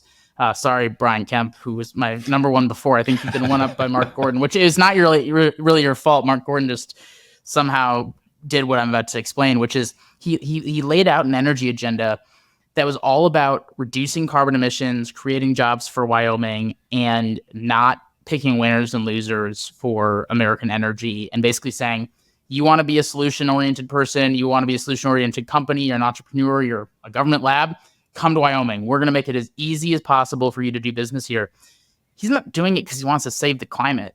He's doing it because it's going to help Wyoming become like the bastion of energy. I truly believe Wyoming could be like the next Texas and what California wanted itself to be. That's what Wyoming's going to be if it all shakes out the way that I think it's going to. Similar to Georgia, with Brian Kemp inviting nuclear, solar, wind, there's a ton of basically EV manufacturing facilities, all this stuff. They're moving into Georgia because Brian Kemp said, come. I'm not bringing you here because I'm trying to save the planet. I'm doing this because I want to protect Georgia's economic interests. You had him working with Democrats and Republicans to pass legislation to allow those projects to happen. Wyoming, as Republican as it is, does have some Democrat legislators. They worked with their governor to allow this stuff to happen. New Hampshire, obviously a very purple state, Republican governor. Purple state, Florida, Republican governor. They are working with Democrats to get these things done. But I think one of the things that is unique, in addition to kind of the ulterior motives that I was explaining earlier, like you don't have to do the same things for the same reasons. It doesn't all have to be for climate, which is what these governors have realized, is also the fact that these governors are CEOs. Right? Like these governors are CEOs of their state. They have an obligation to follow through in succeeding for their state. Senators and members of Congress can kind of give excuses, right? Oh, the political divide in DC is just too bad. I can't be effective. I don't need to do the right thing because I can't even try. When you're a governor, you better freaking do the right thing. And you have to build coalitions, right? If you're a Republican governor in New Hampshire and the state legislature is Democrat, you got to figure that out because that's the only way you can do it is to work with the people from the other side. So I think that it's a perfect example of the problems with Congress, right? Congress is not doing what these governors are doing, but the governors are doing it because they have to. And I think we probably should hold the members of Congress to the same kind of standard, because if it's okay for Brian Kemp to work with Democrats, Ron DeSantis, even more pro-Trump and pro-MAGA, anti-liberal to work with Democrats, then it should be okay for Ted Cruz to work with Democrats too. Yeah. I mean, obviously you're preaching to the choir here, but yeah, I agree with that. It's also interesting to me because from a media share standpoint, federal elections and policy gets so much focus. Right. And it is important, obviously, because it affects the whole country. But in terms of local experience of life, state and local laws matter just as much, if not more. But it gets so little attention from citizens, from the media. And that's just very interesting to me. It's more an observation than a question, I suppose. But you talk about it a lot as a priority. Yeah. That's starting with state and local government and policy is a good place to start, even if we need federal action.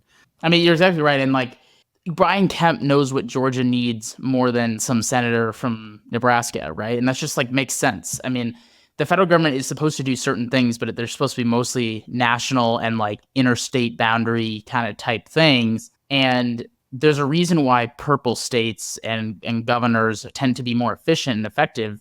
It's because they're balancing the needs of their area. And they are different. Like, I've lived in 3 very different places. I've lived in somewhat rural Wisconsin. I live in Bachelorette Town, USA, Scottsdale, Arizona. And I also lived in Seattle, one of the most liberal cities in the country and one of the most blue states in the country. In Wisconsin, no one cares about homelessness because there's no homeless. There's no major drug addiction issue. There's no major crime issue except for in Milwaukee. Their energy sources are totally different because of the geography, and there's just totally different policy issues. And so, yeah, like Ron Johnson, the senator of Wisconsin, trying to like work with the senator of Washington is going to be a lot more complicated than the governor of Wisconsin doing what's right for the state of Wisconsin.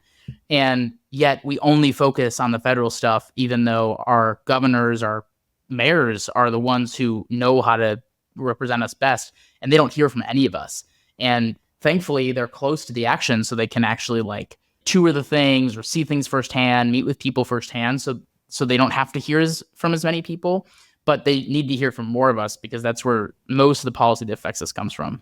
I mean, the number of people represented by, for example, a state congressperson or a state legislator is so small relative to any other jurisdiction. It's remarkably small. And then if you count the number of people who reach out to them, it's got to be almost nothing. Relatively speaking. I'm very politically attuned. I have zero idea who my state legislator is in Arizona right now, right? Yeah. Like, that's a problem. And I'm really politically educated. And I'm trying to justify it. I moved here somewhat recently, so please, But like, seriously, but you're right. Like, they're only representing a very small area. And if I wanted them to do something, I mean, my voice would be massive compared to what if I reached out to Dave Schweikert, the congressman. Yeah. And I mean, just for a little, like, on my soapbox for a minute, action item, go look up your state legislator. Just find out who they are. Just know their name. And if you really want to take it a step further, sign up for their newsletter. Almost all of them have a little like newsletter that goes out once a quarter or whatever and just tells you what their policy priorities are, what they're advocating for. And if you really want to get engaged, just hit reply to that once in a while and say, hey, these are the 4 that really matter to me, and here's why. And it doesn't have to be a big thing. Just say numbers 1, 3, 7, and 9 are things I really want you to prioritize. Here's my story about number 3. Thanks. And that could be the whole deal. There's not this huge barrier of like, I need to know everything before I reach out. It's like, tell them that an issue is important to you. Say why, that you want them to fix it. That's it. You don't need to say, here are all the solutions. I mean, if you have those, that's great. But like, that is somewhat their job to come up with the solutions. So if I'm in Scottsdale and the rising number of homeless are really bothering me, and I go to a state policymaker and say, hey, here's why it's bothering me. It's every time I bring somebody from out of state, they get scared because of blah, blah, blah, blah. I would really love to see some solutions on this. You don't need to have the solution, but like, just tell them why you care about it, and they will respond. And if they don't, then they're not a good legislator. So like, there's not some huge barrier to entry when you're talking to these legislators, especially if you have a reason why you care about something. And they don't have to be from your party either. If you are registered to a party, they're still your rep, and they do still want to hear from you. And so anyways, I mean, I need to take this advice too. So I'm not like saying that I'm great at it, but it's amazing the amount of impact you can have with a relatively small amount of effort by doing those things. And I think one of the other things is that a lot of people would say, okay, I just don't have enough time in the day, right? Like, even sending an email seems like a big burden with everything else going on. Even just doing it once a year in some way, it could be showing up for a town hall. It could be tweeting them. It could be that simple, because they do read that stuff, especially state legislators, but even federal ones. And it could be writing something for a paper. It could be calling them. It could be emailing. Like, it could be anything. You don't have to do it all the time, but like every once in a while, like every year doing something, it could be a large lift or a small lift. It will really, really make a difference. And of course, that's the world I work in, so I'm really biased, but it's true. We're getting close to our time here, and I wanted to make sure to ask you about some policy stuff for a minute. We could have done a whole 2 hours on policy, so I just want to name only that 2? First. At least. One of the things that I would encourage people, I'll just tell them that it's in the book and it'll be a reason to go read it. I really enjoyed your reflections on the environment and environmental protection being a Republican priority in the past and the history of that and the role that that party has played in the movement over time. Yeah. And the degree to which it's been, the fact that it's politicized has been a relatively recent thing. Basically, our lifetimes, or somewhere in between our lifetimes probably, is how long it's been partisan. And that's fascinating to me. And I think you make a really compelling argument that the Republican Party needs to get back in the game on this. And I agree with that, even though I'm not a registered Republican. But from a legislation standpoint, one of the things that I find compelling is in a business, you would never implement something. And I'm a business person, so I know business and politics aren't the same. And I'll just say that up front. But in a business, you would never implement something that you think will solve a problem and then never change it. Right. You would never do that. Yep. We do that with policy all the time. Yeah. And the more divisive it's gotten, the more that we have put endpoints on policy. Like there are things that have to be renewed or that end at certain time periods now. But a lot of policies just get put into place, passed off to an agency, and they never get changed. We never follow up for data or anything. And now I know that agencies do good work and that they are doing what they can within the bounds of certain policies. But you give an example of this, which is the Endangered Species Act, something that I think we're probably both very thankful exists as a whole, and that's done a lot of good in the world. And there are some rough edges around it that you highlight, depending on your viewpoint, of course, that if we looked at all the data now and we said, okay, is that part of that bill effective today? Yeah. We would probably say no. And so I'm curious to you, like what would need to change so that we had the opportunity to implement things more often that we think might solve problems, but then also come back around and fix them when aspects of it are broken? Do you have any ideas on that? Because this is something that I've thought a lot about, and it seems like a pretty hard one. Yeah. I mean, I think as a business-minded person, it's like requiring that you have reviews of certain policies every so often. And, maybe it's policy by policy, right? Like we're going to review this every year, or we're going to review this every decade or whatever. It depends on the policy, how often. It could be every week. There's so much good technology to track things that like you could probably track it pretty quickly. And that after X amount of time, we have these goals, these stated goals. And if they aren't met, then we will revisit what this policy should look like. Obviously, you can't be super impatient. Some policies are supposed to take some time, like the Endangered Species Act. I think it's like if you tried to say, if we don't have X amount of species delisted in the first 2 years, people would say, okay, that's not possible because it's going to take some time. But like, okay, it's been 40 some years. So we should probably have made some progress. And I think that it's this case of our politicians and the government in general, and this is why I am a limited government guy, is just like they don't have an incentive to do those things. Like it's not a business. And by the time they probably should review it, it's a totally different administration. It's a totally different staff, totally different members of Congress. Like everything has changed. And then it's harder to review it because those people weren't there when it got created. And there's really no tracking mechanisms of these things. Whereas like in a company, A, you have to deliver a lot quicker, but B, you have tracking mechanisms because you have to for your shareholders. We don't do that for voters on key issues. And you probably have some people who have been there since that project was created, especially because of the shorter timelines that a company works with. So the federal government does not have that. And I think if you could bake in some sort of like, we will review by X date, that would be great. I just think in general, the government needs to have more benchmarks. And like, in my company, we did OKRs, objectives and key results, every quarter. It's not perfect. There's arbitrary numbers, there's some bullshit in there, but overall, you're definitely tracking what's happening. And if something's faltering, you can go back and see, okay, this is where the trend was happening. And we actually haven't been making progress on this for 2 whole years, right? Like, it's not just like the last quarter. This has been like a real problem, and there's a systemic problem here. Or, oh, this is just 1 quarter. Maybe we try it again this next quarter and see what happens. I think that the government could use a little bit more business-minded thinking. There's no incentive to do that, unfortunately. Yeah, it's interesting because we're at such a gridlock on policy solutions to big problems as it is that, adding another layer, I'm sure would make it even more complex. But it's just a problem that I'd actually love to know if anyone listening has ideas on this. I'd just love to know what your ideas are. Yeah, I would too. How we could both implement more solutions to take more shots on goal on these things, and then also have a process for cleaning it up and only continuing to do what works. It just seems like a wise way to go about it that we're not currently doing right now. I completely agree. And I think like you're right that it would add a little bit of extra complication at the front end, but I think in the back end, it would really help facilitate the process. Like when our company started doing OKRs, it was like total, everyone hated it, right? Like it was like all this extra work, but then it was like, oh wait, this is actually saving me time. I don't have to go back and scrounge through emails and try to track everything last minute and pick up all the pieces. Like I've been actively managing this. So I think the government could actually consolidate itself by beefing that up. But again, it's not a business, so they don't have that incentive. So I don't know how you fix that. I mean, the thing that's interesting to me about it is if we take homelessness, which is a big challenge in Portland, just as it was in Seattle, as an issue, one example of a solution is that we've been putting basically like little mini houses on different publicly owned properties that are not in use in Portland. I don't know if that works. It might work for reducing homeless populations over time and making sure that less people die in the streets and maybe that addiction goes down and all. I have no idea because it hasn't been tried in that way in this city.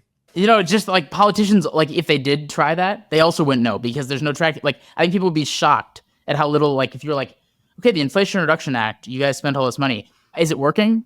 I don't know.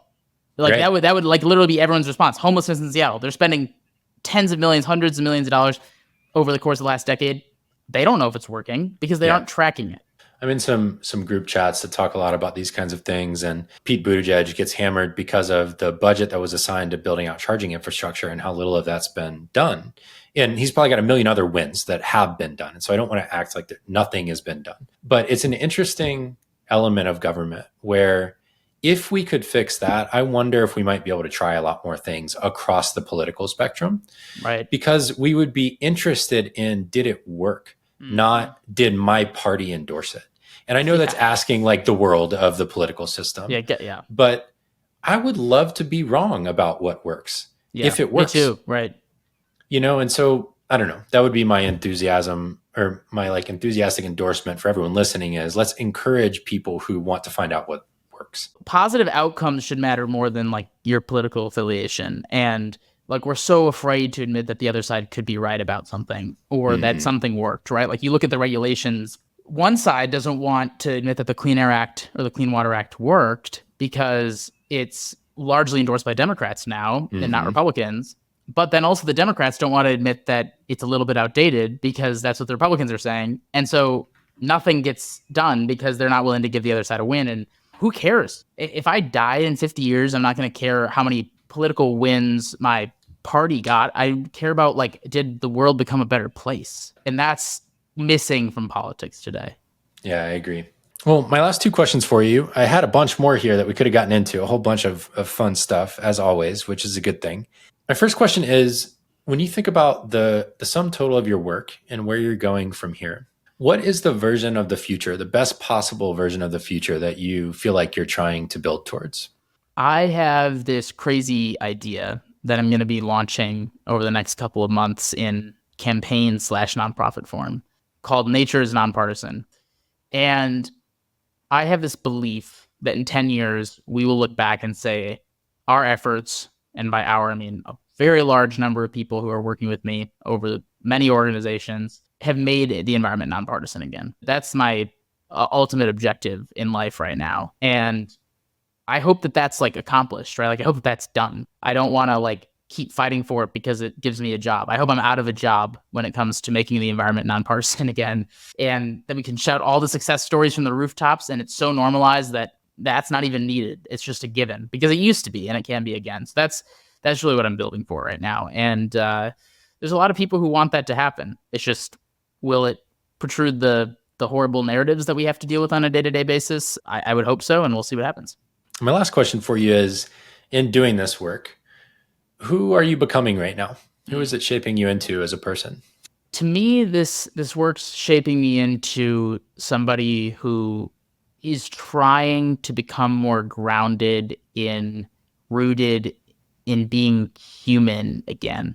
I got, kind of circling back to the beginning of the conversation that we've had today, like I kind of forgot what was happening in my life. Like I forgot about living, and I'm definitely not out of the woods yet on those things. But I think by trying to make the environment nonpartisan and trying to depoliticize the place that I love most, I want to get back to feeling like a grounded human being that like loves saying hi to people, loves talking to random strangers, learning people's stories, being curious and not pessimistic and trying to heal, right? Like there's a lot of problems in the world right now. And I'm not saying the environment's even the top one, but this is a place to heal and become more grounded, because as humans, if we can unite over our love of the outdoors and the thing that keeps us going, literally, maybe we can take that groundedness and healing to another issue, and we can start building a better future together. And that's not like a kumbaya thing. It's just like if I can do this sitting down with you or sitting down with AOC or sitting down with anybody, why can't we do it at a broader scale? And that's the type of leader I want to be and be remembered for. It's not going to be perfect, but that's what I'm trying to do.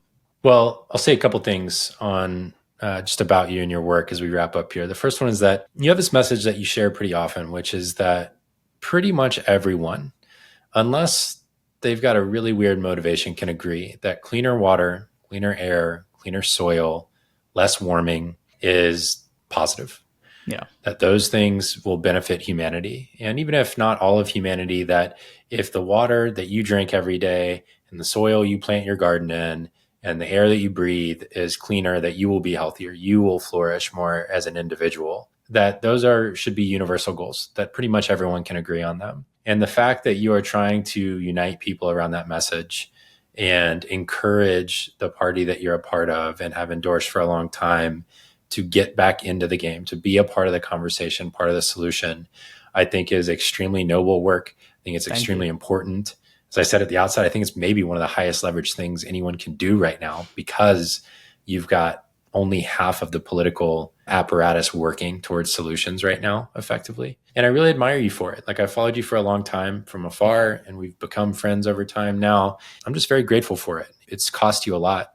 I heard that in your story today. It's cost you a lot. But I also hear the person you're becoming, and I hear how it's helped you grow, and I'm really grateful that you choose to do it. So thank you. Thank you. I mean, I appreciate that a lot, and it definitely has cost me a lot, but I also wouldn't want to do anything else. This is something that I can feel fulfilled by and feel like I'm doing the right thing. And there's so many great people that I run across. I also run across some of the worst people because I work in politics, but there's, people like you and so many people who are trying to do the right thing, who are building communities of people to build each other up, right? Support each other. And like, community is what's been missing from our world for so long. And that could be your nature community, it could be your digital community, it could be your family, it could be anything. But there are so many good people in this world. And it's just great to run across people like you and be supported by people like you, because when you're supported by good people, you're probably doing the right thing. And you are supported by good people. And I like to think that I'm supported by good people too. And there's a lot of them out there.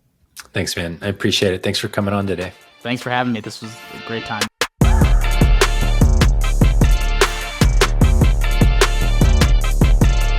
Thanks so much for listening to this episode of Good Work. I'm your host and creator of the show, Barrett Brooks, and the show is produced by my friends over at Podcast Royale. If you enjoyed this episode, I'd love it if you'd hit subscribe if you haven't already, wherever you get your podcasts, whether it's YouTube, Apple, Spotify, or anywhere else. Love you to get every episode right in your feed first thing Tuesday morning. And of course, you can check out the back catalog as well, where you might find something you love if you haven't listened to them all already. My guest today on the show is Benji Backer. He's the author of The Conservative Environmentalist. He is the founder and former CEO of the American Conservation Coalition. And he is both a conservative and a Republican and a pro-environmental voter. I find his work to be very inspiring. He's working to make this a two-party issue again, which I think we could use a lot more of in this country. You can find his work at benjibacker.com. You can find him on Twitter at Benji Backer, BenjiBacker. And you can find the American Conservation Coalition at acc.eco. And then, of course, buy a copy of his book. I think it'll open your mind. It'll teach you something interesting about being pro-environment, pro-nature and protecting the natural world, and also being able to stick to conservative values. I found that there's a lot of overlap between what Democrats want and what Republicans want and the ideas that he shared, and I think that we can make a lot of progress by collaborating together across party lines, and I hope we'll do a lot more of that in this country. So thank you so much for listening with an open mind if you are maybe on the more liberal side of the aisle, and for listening with an open mind if you're on the conservative side of the aisle and might not have considered climate change to be a two-party issue in the past. I hope to do a lot of bridge building on this podcast, and I hope that this episode contributed something to the conversation. So really grateful for you listening. If you enjoyed it, hope you'll leave me a review wherever you get your podcasts so that more people can find the show. And I'll see you on the next episode.